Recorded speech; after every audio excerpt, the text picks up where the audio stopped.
तैयार हो जाइए army, navy, air force, railway, CISF जैसी प्रतिष्ठित सरकारी नौकरियों के शेफ, कुक एंड वेटर परीक्षा की तैयारी के लिए।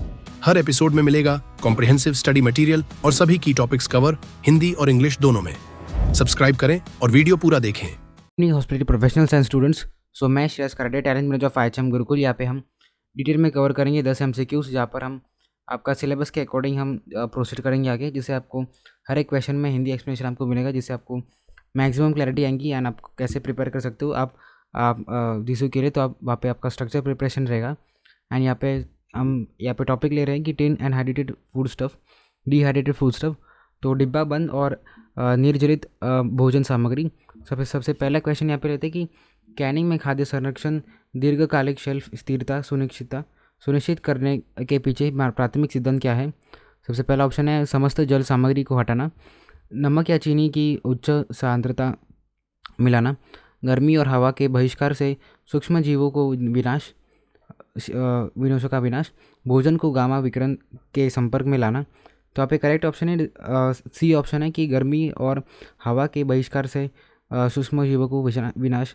तो यहाँ पे जो भी आप माइक्रो ऑर्गेनिजम्स होते हैं उस फूड में, जो यहाँ पे टीनिंग की जो प्रोसेस होती है, मतलब कैनिंग की जो प्रोसेस होती है, यहाँ पर खाना एक कैन में डाल दिया जाता है एंड उसमें बहुत हीट डालकर उसे आपको बोल सकते हो जो उसके पूरा हीट डालकर उसके जो भी हार्मफुल बैक्टीरिया है वो माइक्रोस्कोप यहाँ पर हटाया जाता है, जिससे बहुत ही हाई टेम्परेचर होता है एंड उससे वो जो एयर जो कंटेनर होता है वो टोटली सील पैक हो जाता है, जिससे जो भी बैक्टीरिया है वो अंदर के वो पूरे मर जाते हैं एंड जिससे हीट मतलब एयर उससे निकल जाती है एंड टोटली जो माइक्रो ऑर्गेनिजम्स है वो उसमें कैन में नहीं रहता है।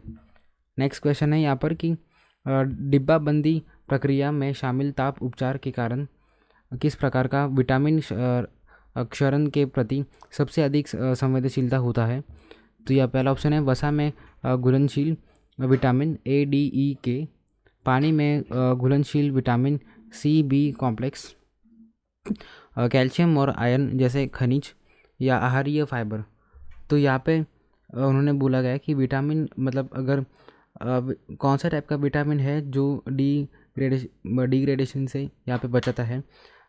तो हीट ट्रीटमेंट में जो इन्वॉल्व कैनिंग प्रोसेस में जो विटामिन इन्वॉल्व रहता है, तो कौन से टाइप के जो विटामिन होते हैं जो फूड की जो न्यूट्रिशन वैल्यू होती है जो उसी मेंटेन रख पाते हैं। यहाँ पे जो वाटर सोल्यूबल जो भी विटामिन होते हैं C-B कॉम्प्लेक्स, ये टाइप के जो विटामिन होते हैं जो फूड को कैनिंग में भी डाल पाए, अगर हमने फूड को हाई हीट में कैन में भी डाला तभी भी उसकी जो न्यूट्रिशन वैल्यू होती है वो उतनी ही रहती है एंड जिससे उसकी जो आप बोल सकते हो उसकी जो भी एनर्जी कंटेंटमेंट रहती है वो अफेक्ट नहीं रहती, वो अफेक्ट कुछ नहीं करती, जिससे आपको प्रॉपर जो बॉडी में न्यूट्रिशन जाना है एंड उसमें जो भी कार्बोहाइड्रेट्स मिनरल्स जाने होते हैं तो वो प्रॉपरली मेंटेन रहते हैं, जिससे आपका प्रॉपर बॉडी एक्टिविटी मेंटेन रहती है एंड उसमें आपका डेली शेड्यूल यहाँ पे आपका डाइट प्लान पे आपको स्मूथ रहता है। तो यहाँ पे जो भी विटामिन है C एंड B कॉम्प्लेक्स यहाँ पे इम्पॉर्टेंट है कैनिंग प्रोसेस में।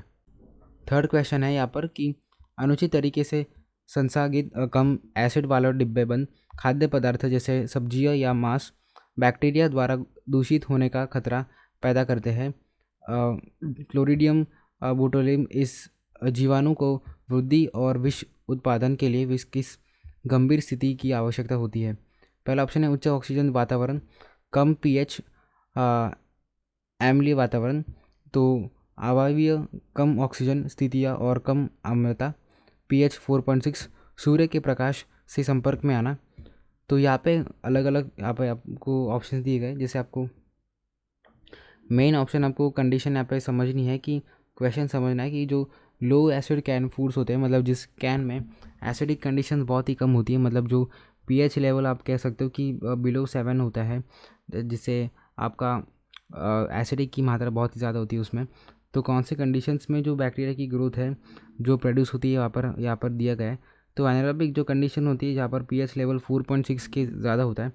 एनारोबिक कंडीशंस मतलब कि लो ऑक्सीजन में भी जो फूड होता है वो मतलब जो critical condition does this bacteria require for growth and toxin production, मतलब 4.6 से ज़्यादा अगर आपका आप बोल सकते हो कि pH लेवल है एक कैन में, तो उसमें ही आपको ये पता चल जाएगा कि वो टॉक्सिन प्रोड्यूस कर सकता है, एंड जहाँ पे जो फूड है कंटेमिनेशन हो सकता है एंड उसका हेल्थ पे प्रभाव हो सकता है।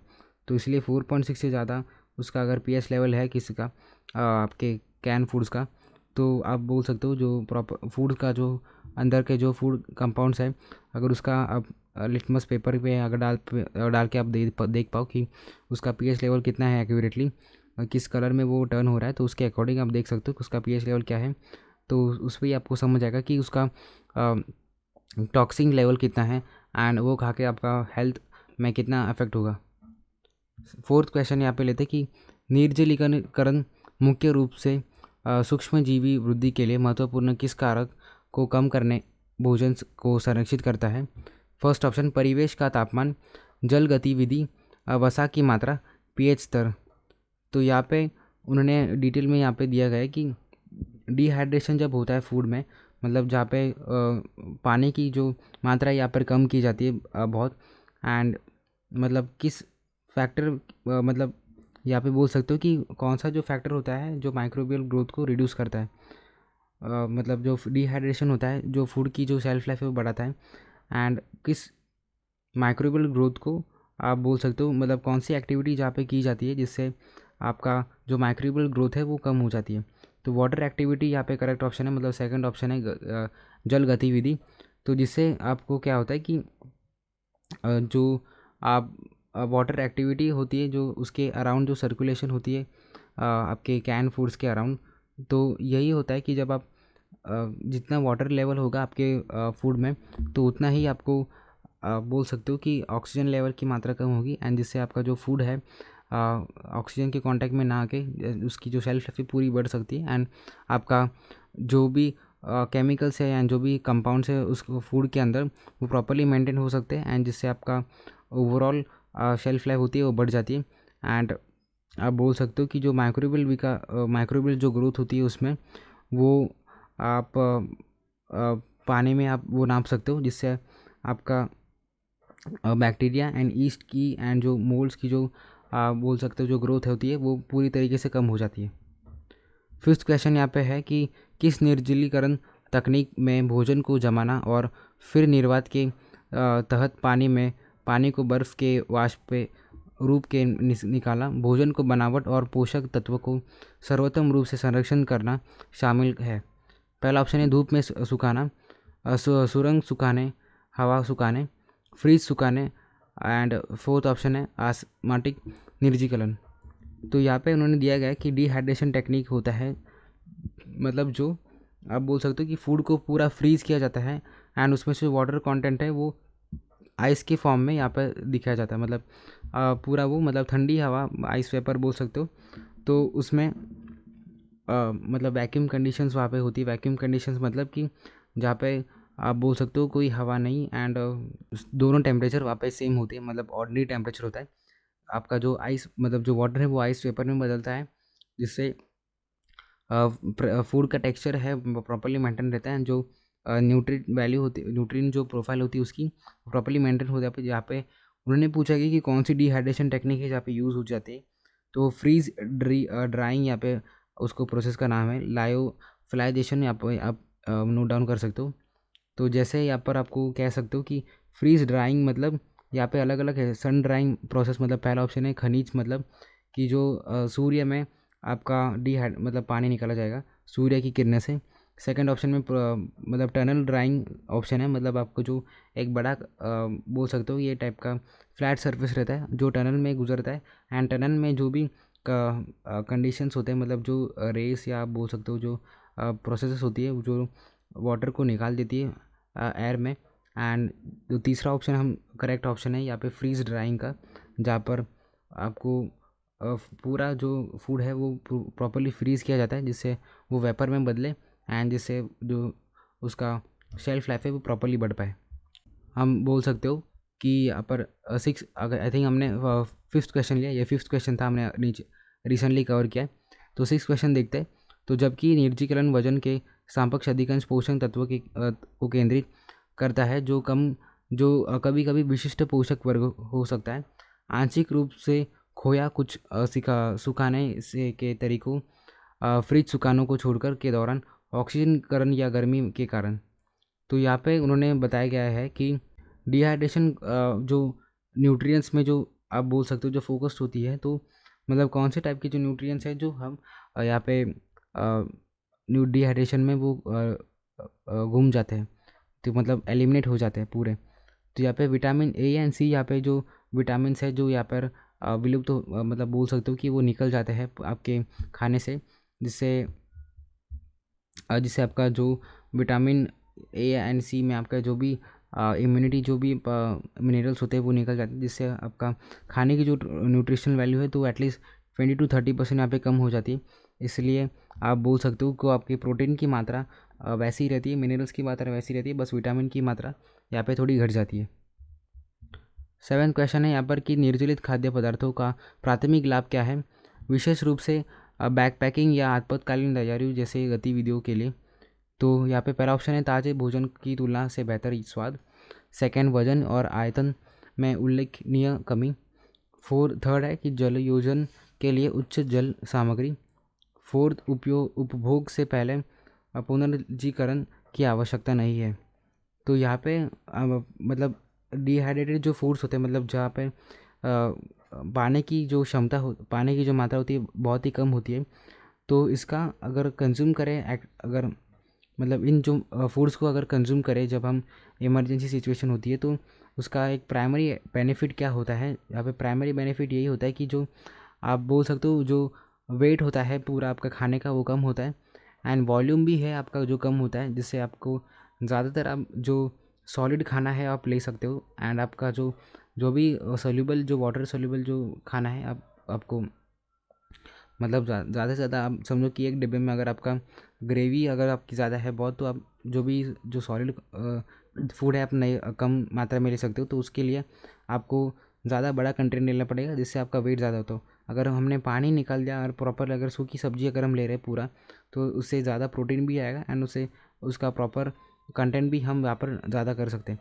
तो इसलिए वेट एंड वॉल्यूम का यहाँ पर ज़्यादातर खेल है, इसलिए बी ऑप्शन यहाँ पे करेक्ट है। 8 क्वेश्चन में है डिब्बा बंद भोजन के खराब होने के लिए एक उभरा हुआ एक या लीक हुआ डिब्बा एक गंभीर चेतावनी संकेत है। किस प्रकार के कारण कैन के फूलने की सबसे अधिक संभावना होती है? पहला ऑप्शन है ठंड के कारण भोजन का विस्तार, डिब्बाबंदी प्रक्रिया के दौरान अत्यधिक भरना। थर्ड है खराब सूक्ष्म जीवों द्वारा गैस उत्पादन। फोर्थ, खाद्य अम्ल और धातु के डिब्बे के बीच प्रतिक्रिया। तो यहाँ पे ऑप्शन पहले क्वेश्चन समझ लेते हैं। अगर लीक है, अगर कैन में जो फूड है वो लीक हो रहा है, तो ये कौन सा ये अगर वार्निंग सिग्नल है, तो कौन सी प्रोसेस हमें कौन सी एक प्रोसेस वो कैन को से गुजर रही है जिससे वो कैन लीक हो रहा है। तो यहाँ पे गैस प्रोडक्शन यहाँ पे हो रहा है, मतलब जो आप कह रहे हो कि मतलब आप कह सकते हो कि जो अब माइक्रो ऑर्गेनिजम्स हैं गैस के अंदर, मतलब जो कैन के अंदर है, तो अगर कैन लीक है तो उसके अंदर ऑक्सीजन जा रहा है, एंड जो ऑक्सीजन के साथ जो केमिकल रिएक्शन हो रही है फूड के साथ, तो जिससे वो जो फूड है वो धीरे धीरे बासी हो रहा है, या आप बोल सकते हो कि स्पॉइल हो रहा है या डैमेज हो रहा है, जिससे अब टोटल जो न्यूट्रिशन वैल्यू है वो घट जा रही है, एंड उसकी जो प्रॉपर शेल्फ लाइफ है वो भी यहाँ पर अफेक्ट हो रही है।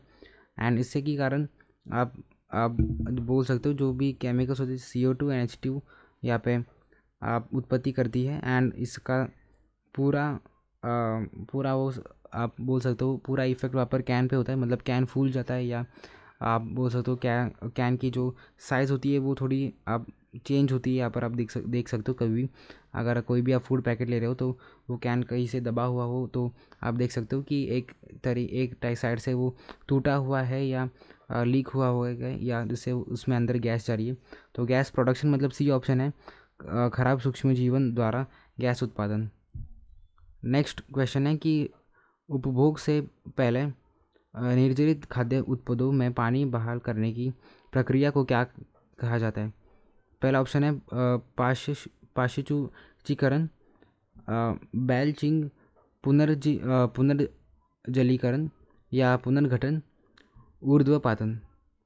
तो यहाँ पे कौन सा एक प्रोसेस का नाम है? यहाँ पर अगर हम जो रिस्टोरिंग वाटर या dehydrated food products before consumption, मतलब वाटर को रिहाइड्रेट करना, मतलब जो एक फूड है उसमें अगर वाटर कम है, मतलब उसमें पानी कम है, उसमें अगर पानी मुझे फिर से लाना है तो उस प्रोसेस का नाम क्या होता है?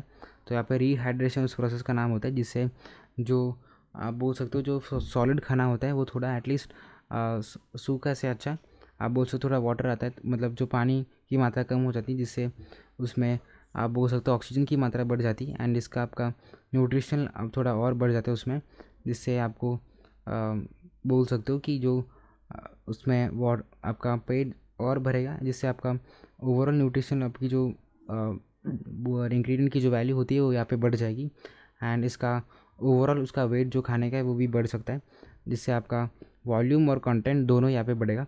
इस प्रोसेस को यहाँ पे कहते हैं कि रीहाइड्रेशन। 10th क्वेश्चन है कि ताज़ा उपज की तुलना में संभावित पोषण संबंधी चिंता क्या है? कुछ डिब्बाबंद फल। तो यहाँ पे पहला ऑप्शन है फाइबर का पूर्ण नुकसान, अतिरिक्त शर्करा या सिरप की उपस्थिति, विटामिन डी का बढ़ा हुआ स्तर, आवश्यक खनिजों की कमी। तो यहाँ पे क्वेश्चन में पूछा गया है जो कंपेयर्ड जो फ्रेश प्रोड्यूस जो मतलब आप बोल सकते हो कि फ्रेशली प्रोड्यूस जो भी फूड्स होते हैं तो उसमें न्यूट्रिशन का कंसर्न क्या होता है, मतलब कैन फ्रूट्स जो होते हैं तो उसमें एंड अगर फ्रेश में क्या फ़र्क होता है? तो प्रेजेंस ऑफ एडेड शुगर्स और सिरप्स, मतलब आप बोल सकते हो जो कैन में जो फ्रूट्स होते हैं तो यहाँ पे जो उसमें एडेड शुगर होता है एंड सिरप होता है, जिसकी वजह से आपको हेल्थ में वहाँ पर अफेक्ट करेगा।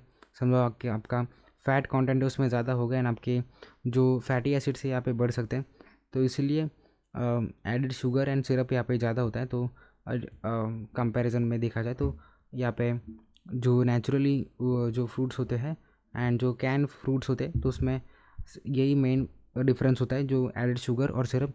तो हमारा सेकंड ऑप्शन यहाँ पे करेक्ट है, अतिरिक्त शर्करा या सिरप की उपस्थिति।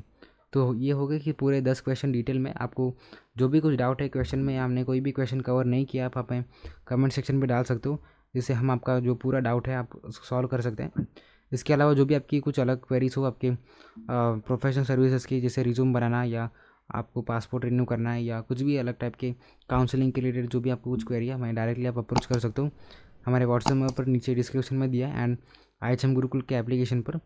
और जो जैसे अलग अलग वीडियोस में हम आगे की वीडियोस में हर एक टॉपिक हम हिंदी में एक्सप्लेन करेंगे, जिससे आपका प्रॉपर सिलेबस कंप्लीट हो एंड आपके जो इंग्लिश में भी ये सिलेबस पूरा अपलोडेड है IHM गुरुकुल के DCO के कोर्स में। तो आपको ये पूरा जो डॉक्यूमेंट है इंग्लिश में भी मिलेगा, तो प्रॉपरली आप वो भी आप पढ़ सकते हो। जिस ऑडियंस को आपको इंग्लिश में डिटेल में एक्सप्लेनेशन चाहिए तो वो भी आप अवेलेबल है एप्लीकेशन पे। तो अगर आपकी जो भी टेक्निकल क्वेरीज है आप हमें अप्रोच कर सकते हो, हमारी टीम आपकी हर एक डाउट सॉल्व करेगी।